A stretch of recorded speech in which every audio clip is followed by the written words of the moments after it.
सभी पत्रकार बंधुओं को नमस्कार। आज की ये पत्रकार वार्ता पिछले 2 दिन से लगातार एग्जिट पोल के नतीजों को लेकर भारतीय जनता पार्टी के द्वारा जो लड्डू बांटे जा रहे हैं, देश की जनता को भ्रमित किया जा रहा है और कल मतगणना को प्रभावित करने से पहले की एक नाजायज कोशिश की जा रही है, उसको लेकर आज की ये पत्रकार वार्ता है कि कैसे ये एग्जिट पोल अपने आप में खुद को किसी दूसरे के प्रमाण की जरूरत ही नहीं है। ये एग्जिट पोल खुद को अपने आप झूठा और गलत साबित कर रहा है और इस मामले में मैं एग्जिट पोल करने वाले जितनी भी एजेंसियां हैं उनको धन्यवाद देना चाहूंगा कि उन्होंने खुद अपने आप को एक्सपोज कर दिया पूरे देश के सामने कि कृपा करके देश के लोगों हमारे एग्जिट पोल पर बिल्कुल भरोसा मत करना। ये कौन कह रहा है? एग्जिट पोल करने वाली एजेंसियां। और क्यों कह रही हैं?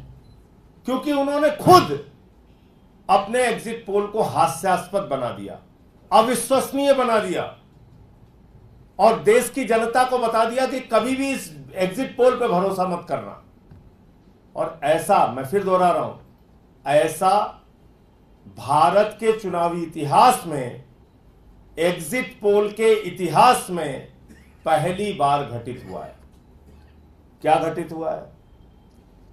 अब मैं शुरू करता हूं झारखंड से। एक राज्य है झारखंड। इस झारखंड राज्य में सीपीआईएम चुनाव ही नहीं लड़ रही है। वहां पर सीपीआईएमएल चुनाव लड़ रही है, मार्क्सवादी लेनिनवादी पार्टी चुनाव लड़ रही है और यहां पे लिखा हुआ है सीपीआईएम को 2 से 3 सीटें। सीपीएम चुनाव ही नहीं लड़ रही और दे रहे हैं उसको 2 से 3 सीट और सीपीआईएमएल भी जो चुनाव लड़ रही है वो 1 सीट पे चुनाव लड़ रही है। दूसरा, तमिलनाडु में कांग्रेस पार्टी चुनाव लड़ रही है 9 सीट पे और उसको जिताया जा रहा है 15 सीटों पे। कांग्रेस खुद 9 सीट पे चुनाव लड़ रही है और उसको जिताया जा रहा है 15 सीटों पे। तीसरा, उत्तराखंड में कुल सीटों की संख्या है 5 और बीजेपी को दिया जा रहा है 6 सीट। कुल सीटों की संख्या है 5 और बीजेपी को दी जा रही है 6 सीट। यह तमिलनाडु है। यहां का रिजल्ट आने के बाद तो बीजेपी वाले बेचारे खुद ही मूर्छित होकर गिर गए, उनको खुद ही नहीं भरोसा हो रहा है। तमिलनाडु में 34% ±3% बीजेपी का वोट शेयर है। मेरे ख्याल से भगवान भी इस एग्जिट पोल के सर्वे पे भरोसा नहीं करेगा कि बीजेपी को 37% वोट शेयर तमिलनाडु में मिल रहा है। 37% वोट शेयर तमिलनाडु में मिल रहा है बीजेपी को। इसके बाद ये हरियाणा में कुल सीट है 10। कुल सीटों की संख्या है 10 और वहां पे एग्जिट पोल के नतीजों में दिखाया जा रहा है कि 16 से 19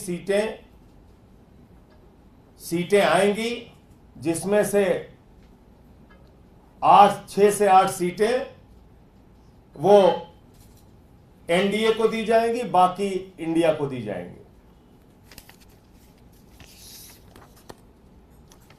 अब हिमाचल प्रदेश में, हरियाणा में मैंने बताया 10 सीट है और दिखाया जा रहा है 16 से 19 सीटें मिलेंगी इंडिया और एनडीए को। हिमाचल प्रदेश में कुल सीटों की संख्या है 4 और वहां दिखाया जा रहा है कि 6 से 8 सीटों पे नतीजे आएंगे। यानी 6 तो आएंगे हिमाचल प्रदेश के, और 2 सीटों के कहां से आएंगे मुझे नहीं पता, यानी कि 4 सीटों के, 6 से 8 सीटों के नतीजे आएंगे। मतगणना होगी 4 सीटों पे हिमाचल प्रदेश में, नतीजे आएंगे 6 से 8 सीटों के। ये देख लीजिए आप। एक बिहार का और बड़ा इंटरेस्टिंग, अच्छा एक और बड़ा मजेदार है, यह है राजस्थान। यहां पे कुल 25 सीटें हैं, भाई लोगों ने 33 सीटों का नतीजा दे दिया है। सीटें हैं 25 और नतीजे आएंगे 33 सीटों के, यानी कि 25 सीटों के अंदर चुनाव हुआ है और 8 सीटों के नतीजे एक्स्ट्रा आ जाएंगे। ये कहां से एग्जिट पोल बना है भाई? बिहार में एलजेपी, जो चिराग पासवान की पार्टी है, वो लड़ रही है 5 सीट पे। वो बेचारे कह रहे हैं हम 5 ही सीट पे लड़ रहे हैं भैया, 5 5 5। कह रहे नहीं, तुम्हें नहीं मानेंगे, हम तुम्हें 6 सीट देंगे। उनको 6 सीट दे दिया। लड़ रहे हैं 5 सीट पे, दे दिया 6 सीट। तो ये एग्जिट पोल जो है अपने आप में इतना हास्यास्पद है, इतना मजेदार है। उत्तर प्रदेश की बात कर लेते हैं। उत्तर प्रदेश में इंडिया गठबंधन का 7% वोट शेयर बढ़ाया गया और बीजेपी का, एनडीए गठबंधन का 4% वोट घटाया गया और बहुजन समाज पार्टी को 14% वोट शेयर दिखाया गया। कुर्मी मतदाताओं में इंडिया गठबंधन का मतदान ज्यादा दिखाया गया। दलित मतदाताओं में 30% से ज्यादा, 33% के करीब इंडिया गठबंधन के पक्ष में दिखाया गया और सीटें कम हो गई। इंडिया गठबंधन की सीटें कम हो गई, एनडीए गठबंधन की सीटें ज्यादा हो गई। ये कौन सा प्रयोग कर रहे हैं भाई आप? ये कौन सा एग्जिट पोल है भाई? तो 1 जून का एग्जिट पोल का पोल खोल आपके सामने मैंने इस पत्रकार वार्ता में दिखा दिया और ऐसा एग्जिट पोल दिया है। अभी केरल का भी मैं आपको दिखाता हूं। वहां भी भाजपाई कई बेचारे मूर्छित होकर गिर गए, उनको पानी वानी छिड़कना पड़ रहा है कि इतना वोट परसेंटेज। ये केरल में एनडीए को 27% वोट शेयर आ रहा है। बीजेपी को, एनडीए को केरल में लेफ्ट पार्टी का जहां शासन है वहां लेफ्ट पार्टी से ज्यादा 27% वोट शेयर आ रहा है। तो ये कहां तैयार हुआ है भाई एग्जिट पोल? ये कहां पे बनाया गया एग्जिट पोल? सीटें हैं 25, दिखा रहे हो 33। सीटें हैं 4, दे रहे हो 8। सीटें हैं 5, दिखा रहे हो 8। सीटें हैं 10, दिखा रहे हो 16 से 19। ये कौन सा एग्जिट पोल है भाई? तो मैं तो एक मायने में एग्जिट पोल करने वालों को धन्यवाद दिया है कि भैया एग्जिट पोल के लोगों ने पूरे देश को यह बता दिया कि हमारे एग्जिट पोल पे भरोसा ही मत करना। उन पे दबाव बना होगा एग्जिट पोल के नंबर बदलने के लिए। उन्होंने कहा ठीक है मोदी जी, हम ऐसा नंबर बदल देते हैं जिस पे जनता विश्वास ही नहीं करेगी। तो यह काम हुआ है। अब मैं एग्जिट पोल के पुराने इतिहास आपके सामने एक एक करके रखना चाहता हूं और मैं समझता हूं इसको जरा ध्यान से आप लोग सुनिएगा। 2004 में एग्जिट पोल के नतीजे आए थे और इंडिया साइनिंग का तगड़ा जोरदार नारा दिया गया था और उस इंडिया साइनिंग के नारे में एक ने बीजेपी को 268 सीट दी थी, दूसरे चैनल ने 267 दी थी, तीसरे ने 270 दी थी, चौथे ने 263 दी थी, पांचवें ने 265 दी थी। और जब नतीजे आए तो बीजेपी 2004 में ध्वस्त हो गई। आते हैं, जल्दी की बात करते हैं, ज्यादा लंबा नहीं जाएंगे। 2021 में वेस्ट बंगाल में चुनाव हुआ और उस वेस्ट बंगाल के चुनाव में हमारे आदरणीय प्रधानमंत्री जी ने नारा दिया 200 पार, 200 पार, 200 पार। पश्चिम बंगाल में 200 पार। सब कह रहे थे कोरोना है, मत प्रचार कीजिए। बोले नहीं, हम तो कोरोना में भी 200 पार, 200 पार करेंगे। एक टीवी चैनल ने बीजेपी को दिया 121, दूसरे ने दिया 148, तीसरे ने दिया 115, चौथे ने दिया 185, पांचवें ने दिया 132, छठवें ने दिया 115, सातवें ने दिया 160, आठवें ने दिया 192, नौवें ने दिया 185 और 10वें ने दिया 135। 10 टीवी चैनल के ये एग्जिट पोल के नतीजे हैं 2021 के वेस्ट बंगाल के। नतीजे आने के पहले पूरे देश में हमारे प्रधानमंत्री जी के नेतृत्व में भाजपाई लड्डू बांट रहे थे, नाच रहे थे, उछल कूद कर रहे थे। और जब नतीजे आए तो जो टीवी चैनल 192 सीट दे रहे थे बीजेपी को, 192 सीट वेस्ट बंगाल में 2021 में नतीजे आए तो मात्र 77 सीट निकली। 77 सीट आई थी बीजेपी की और सारे टीवी चैनल उनकी सरकार बनवा रहे थे। तो ये एग्जिट पोल का इतिहास है। एग्जिट पोल एक नहीं अनेक बार हिमाचल में, हिमाचल का एग्जिट पोल मैं पढ़ के सुना दे रहा हूं आपको। हिमाचल के एग्जिट पोल में कांग्रेस को मिली थी, जो सही सही परिणाम आया था, 40 सीट और बीजेपी को मिली थी 25 सीट। जो एग्जिट पोल के नतीजे आए थे उसमें एक ने दिया था बीजेपी को 41, दूसरे ने दिया था 39, तीसरे ने दिया था 40, चौथे ने दिया था 32, पांचवें ने दिया था 33 और छठवें ने दिया था 34। ये दिया था हिमाचल प्रदेश में और आई कितनी? 25। एक भी एग्जिट पोल के नतीजे सही नहीं साबित हुए। इसी प्रकार से बहुत सारे हैं, बताऊंगा तो बड़ा लंबा समय लग जाएगा। मेरा यह कहना है कि अगर एग्जिट पोल को मतगणना से पहले इसी तरीके से प्रचारित करके कोई 400 सीट, कोई 370 सीट, कोई 300। अच्छा, एक और कल मजेदार हुआ, एक चैनल ने 270 के पार वार दिखा दिया था। मैं किसी चैनल का नाम नहीं ले रहा हूं, याद रखिएगा, मैं इतनी मर्यादा का पालन कर रहा हूं। और नहीं तो अगर कहिए एक टीवी चैनल का नाम ले लूंगा तो फिर ज्यादा शर्मिंदा होना पड़ेगा। मैं नाम किसी टीवी चैनल का नहीं ले रहा हूं। एक टीवी चैनल ने 370 के लगभग सीट दिखाई बीजेपी को, एनडीए को। और कल जो है वो कह रहे साहब एआई का सर्वे हम एक लेके आए हैं जिसमें 10 करोड़ लोगों का सैंपल साइज है और उसमें 460 सीट तक बहुत तेजी से इंडिया गठबंधन आगे बढ़ रहा था, तो उसको खींचतान के पता नहीं कैसे कैसे करके उसको 305 पे एनडीए को पहुंचा दिया और इंडिया गठबंधन को थोड़ा पीछे कर दिया। मतलब बेचारे एआई वाले में भी, जिसमें कह रहे थे 10 करोड़ का सैंपल साइज है हमारा, उसमें भी बहुत टांग वांग खींच के पता नहीं कैसे कैसे करके उसको 305 पहुंचा दिया। तो अगर एग्जिट पोल की यह हालत है और हर बार एग्जिट पोल गलत साबित होता है, दिल्ली और पंजाब में तो हमने देखा ही, पंजाब के अंदर 92 सीटें हमें कोई नहीं दे रहा था जब हमारी 92 सीटें आई। दिल्ली में हमें 2013 में 0 से 6 सीट दी जा रही थी एग्जिट पोल में, 0 से 6, हमारी 28 आई। दूसरी बार कोई 32 दे रहा था, कोई 25 दे रहा था, कोई 22 दे रहा था, हमारी 67 आई। तो एग्जिट पोल इस देश के अंदर अब बंद होना चाहिए।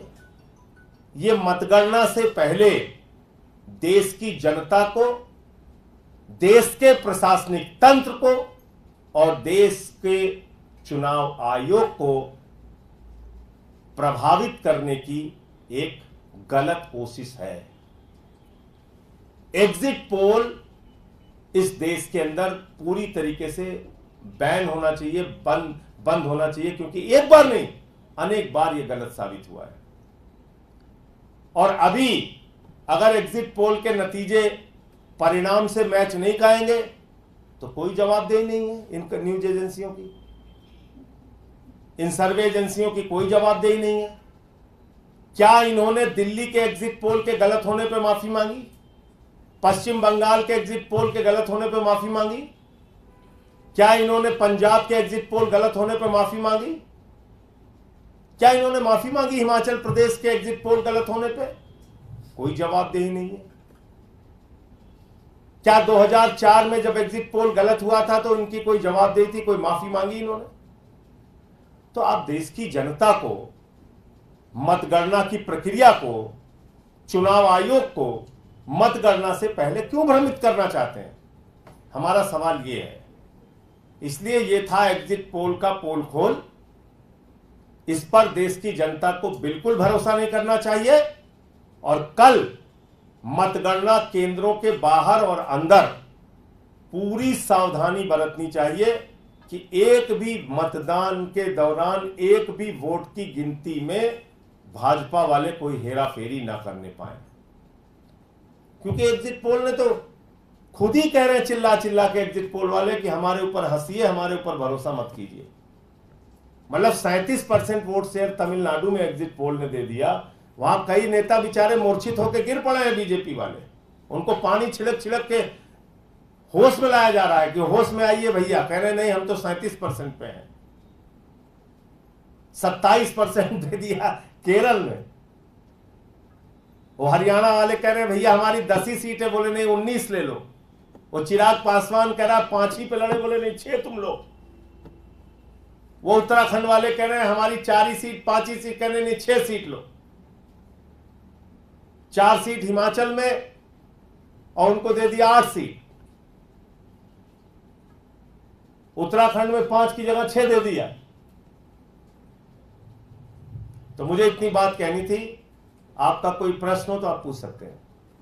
देखिए सर, जिस तरीके से बीजेपी वाले कह रहे हैं कि जब जो एग्जिट पोल होता है अगर विपक्ष के फेवर में आता है तो उसको मान लेते हैं। जैसे दिल्ली का आपने जिक्र करा, जब दिल्ली में आपको 17 सीटें आई थी, कई चैनल ने दिखाया था कि दिल्ली के अंदर आम आदमी पार्टी की सरकार बन रही है। तो सेकंड टर्म आया तब भी दिखाया कि केजरीवाल जी की सरकार बन रही है, तो उसको मान लेते हैं। लेकिन जब एग्जिट पोल में बीजेपी की सरकार बनती है तो उसी एग्जिट पोल को विपक्ष नकारता है। अच्छा चलिए, हम तो दे रहे हैं सर उनको, बीजेपी वालों को हम एग्जिट पोल में 19 सीटें दे रहे हैं हरियाणा में।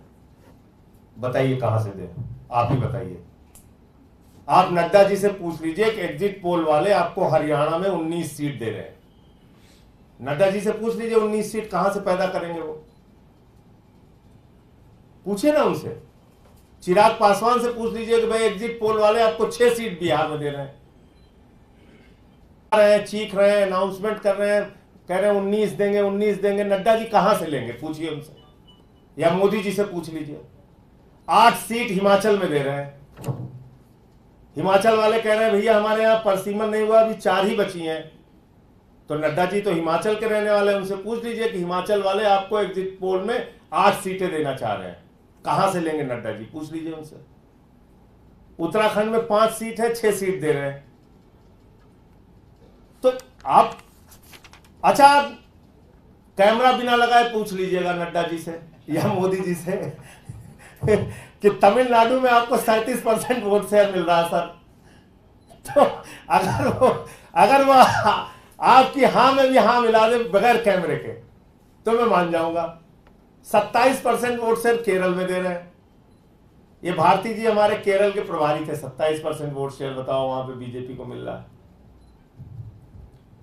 तो मतलब अच्छा 33 सीट दे रहे हैं राजस्थान में, वहां 25 सीट है कुल, 25 सीट है, 33 दे रहे हैं। मतलब मैं कह रहा हूं कि मैंने बहुत सारे एग्जिट पोल देखे हैं, बहुत सारे एग्जिट पोल को गलत होते हुए भी देखा है। वेस्ट बंगाल का उदाहरण आपके 10 चैनलों के सामने आपके रखा।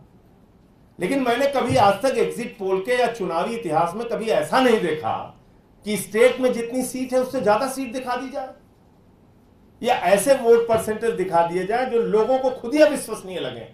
मतलब बीजेपी वाले भाग जाएंगे तमिलनाडु छोड़ के, कहेंगे हमें नहीं सुनना भैया, 37% वोट कहां मिल रहा है, हम कैसे आपको बताएं, उन्हीं से पूछ लीजिए आप। तो इसलिए मैं कह रहा हूं कि ये एग्जिट पोल ने, हो सकता है किसी गुस्से में किया हो एग्जिट पोल वालों ने कि भाई ठीक है हम अपने आप को खुद ही हास्यास्पद बना ले रहे हैं, देश की जनता हमारे ऊपर भरोसा नहीं करेगी, ऐसा एग्जिट पोल हम देंगे, चलो ठीक है तुम दबाव बना रहे हो बनाओ। हो सकता है, ये भी एक तरीका होता है। कई बार अपने आप को खुद ही झूठा साबित करने का एक तरीका होता है कि गड़बड़ सड़बड़ नंबर दे दो, लोग भरोसा ही न करें। और एक इंपॉर्टेंट पॉइंट यह है, चुनाव आयोग ने जो कहा प्रेस कॉन्फ्रेंस में आज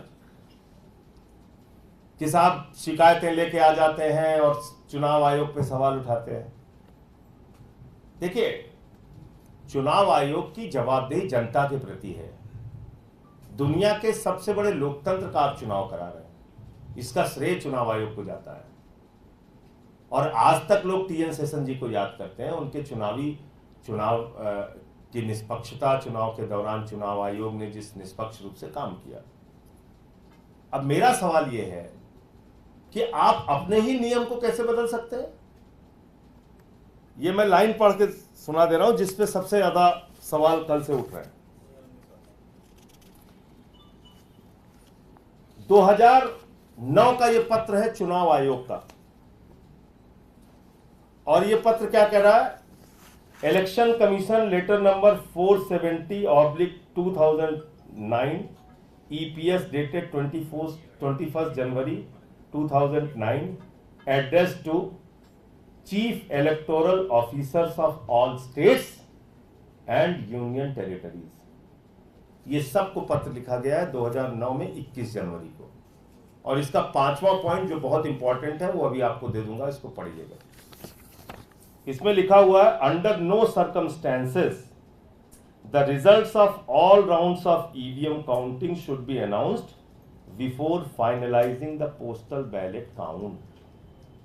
पोस्टल बैलेट काउंटिंग को फाइनलाइज करने से के पहले, जब तक ईवीएम की काउंटिंग अंतिम राउंड की खत्म होती है, उसके पहले आपको पोस्टल बैलेट की काउंटिंग को फाइनलाइज करना होगा। यानी ईवीएम के अंतिम राउंड की मतगणना से पहले सारे पोस्टल बैलेट की मतगणना की जानकारी आपको देनी पड़ेगी। ये तो 2009 में खुद इलेक्शन कमीशन ऑफ इंडिया ने पूरे देश के चीफ इलेक्टोरल ऑफिसर्स को चिट्ठी लिखी है, पूरे देश के सभी प्रदेशों के। तो आप अपनी बात से कैसे पीछे हट सकते हैं? अच्छा, फिर 4% पोस्टल बैलेट है इस बार, आप उसकी मतगणना कर लीजिए और ईवीएम का अंतिम राउंड जब गिना जाए उसके पहले आप बैलेट पेपर के जो वोट हैं उसको अनाउंस कर दीजिए। अगर आपके मन में कोई गड़बड़ी नहीं है, अगर आप कोई गड़बड़ी नहीं करना चाहते हैं मतगणना में, तो ये तो आपका नियम है ना, हमारा थोड़ी है। 2009 की चिट्ठी है आपकी, तो इसमें आपने लिखा हुआ है कि भाई ईवीएम के अंतिम राउंड की गिनती के पहले पोस्टल बैलेट की गिनती पूरी तरह से संपन्न की जाएगी और उसकी घोषणा की जाएगी। हम सारे लोग जानते हैं, ईवीएम का पहला राउंड खत्म हुआ, उसका रिजल्ट अनाउंस होता है। दूसरा राउंड खत्म हुआ, उसका रिजल्ट अनाउंस होता है। 19वां राउंड खत्म हुआ, उसका रिजल्ट अनाउंस होता है। 25वां राउंड खत्म हुआ, उसका रिजल्ट अनाउंस होता है। 26वां राउंड, 27वां, 28वां जितने जहां पे वोट होंगे, उसके ईवीएम की काउंटिंग के पहले आपको बैलेट पेपर की काउंटिंग कंप्लीट करनी है और उसके नतीजे अनाउंस करने हैं। इतनी तो बात कह रहा है इंडिया गठबंधन। कल जो हमारा प्रतिनिधि मंडल मिला था, इसमें क्या गलत कह रहा है? देखिए क्या है, और ये लिखा भी क्यों है, पूरा पत्र पढ़िएगा। इसमें लिखा है कि कई बार एक वोट से भी जीत हार होती है। ऐसे परिस्थिति में पोस्टल बैलेट की मतगणना बहुत महत्वपूर्ण हो जाती है। तो उस पोस्टल बैलेट की मतगणना में क्या क्या सावधानी बरतनी है, उसका पूरा इन्होंने एक पत्र लिखकर उसका निर्देश जारी किया है। और उसमें लिखा हुआ है साफ तौर पे कि जब आप अंतिम ईवीएम के राउंड की मतगणना करेंगे, उसके पहले पोस्टल बैलेट की मतगणना खत्म करनी पड़ेगी और उसके परिणाम घोषित करने पड़ेंगे। तो वो हम फिर दोहरा रहे हैं मांग, और चुनाव आयोग इस बात को बिल्कुल गंभीरता से ले कि कल मतगणना जब हो रही होगी अलग अलग केंद्रों पर, तो ये सवाल हमारे कैंडिडेट निश्चित रूप से उठाएंगे। और ये आप ही का पत्र है, आप ही का नियम है, तो आपको पोस्टल बैलेट के रिजल्ट का, पोस्टल बैलेट के परिणाम का अनाउंसमेंट ईवीएम के अंतिम राउंड की मतगणना से पहले करना होगा। धन्यवाद। संजय जी, सीईसी ने कहीं और भी व्यंग्यात्मक तरीके से जवाब दिए। उन्होंने इस तरफ इशारा किया कि एक झूठ का बलून तैयार कर दिया जाता है, नाम नहीं लिया हालांकि उन्होंने, जिस तरह से अजय माकन ने ट्वीट किया था कि जो काउंटिंग एजेंट है उनको मना किया जा रहा है। एक जगह ये किया गया कि एग्जिट पोल का जो डेटा है वो डीएम्स के डाटा के ऊपर आधारित है। तो एक उन्होंने ये कहा कि मिस इन्फॉर्मेशन का नैरेटिव एक तरह से टूल किट नहीं कहा, लेकिन कहा कि ये पैटर्न समझने की ज़रूरत है। देखिए, ऐसा है कि कोई व्यंग रचनाकार नहीं है चुनाव आयोग, और वो कोई कवि सम्मेलन का मंच नहीं है। एक गंभीर संस्था है और उसकी एक गंभीर जिम्मेदारी है, तो उनको कुछ प्रश्नों के जवाब देने चाहिए। और उसका अगर कोई समस्या, देखिए आप पूरे देश का चुनाव संपन्न करा रहे हैं, राजनीतिक पार्टियों के प्रति अपनी आपकी जवाबदेही है। आपको तनख्वाह किस बात की मिलती है? एक निष्पक्ष चुनाव कराने की तनख्वाह आपको मिलती है। तो आपसे अगर कोई प्रश्न पूछ रहा है तो आप व्यंग क्यों मार रहे हैं भाई? आप उसका समाधान कीजिए ना। आप वहां समाधान करने बैठे हैं कि कवि सम्मेलन चलाने बैठे हैं? व्यंग कर रहे हैं, हास्य कर रहे हैं, इसके लिए थोड़ी आपकी जिम्मेदारी है। आपकी जिम्मेदारी है कि जब ये आपने खुद से 2009 में नियम बनाए, सबको पत्र लिखे, उन नियमों में बदलाव क्यों किया जा रहा है? हम लोगों को 4% पोस्टल बैलेट है संभवतः इस बार, तो 4% पोस्टल बैलेट की गिनती अंतिम राउंड के ईवीएम की गिनती से पहले घोषित होने चाहिए। बस सिंपल सी बात है। उससे और जो जुड़ी समस्याएं थी उसका समाधान कीजिए। उन्होंने ये भी कहा कि फेक नैरेटिव जो देश के बाहर से उनको उम्मीद थी वो देश के अंदर ही पैदा किया गया। देखिए, ऐसा है कि उनका वो भारत के निर्वाचन आयोग है, ठीक है, और जो विदेशी ताकतें कुछ कर रही हैं तो उसकी जवाबदेही मोदी जी की है, तो मोदी जी से पूछें उसके बारे में। सर, आपका एग्जिट पोल क्या कहता है? एक राजनीतिक पार्टी के नेता की तरह बात नहीं करना चाहिए चुनाव आयोग को। वो किसी राजनीतिक पार्टी के नेता नहीं है। उनकी जिम्मेदारी है चुनाव को निष्पक्ष संपन्न कराना, सिर्फ इतनी जिम्मेदारी है उनकी। हमारा एग्जिट पोल इंडिया गठबंधन का, मैं फिर दोहरा दे रहा हूं, 295 सीटें इंडिया गठबंधन को मिलेंगी, और ये एग्जिट पोल जनता का एग्जिट पोल है, और जो टीवी चैनलों पे दिखाया गया वो मोदी का एग्जिट पोल है। जो जनता का एग्जिट पोल है उसमें वो नेता शामिल थे इंडिया गठबंधन के जिन्होंने प्रचार किया जमीन पे जाकर, जिनके कार्यकर्ताओं ने वोट मांगे, और वो सारे लोग मिलके अपने राज्यवार जो संख्या उन्होंने बताई उसके आधार पर 295 से ज्यादा सीटें इंडिया गठबंधन की आएंगी, और इंडिया की जो सरकार 4 जून को बनेगी वो देश के हित में काम करेगी, जो वादे हमने पूरे किए हैं।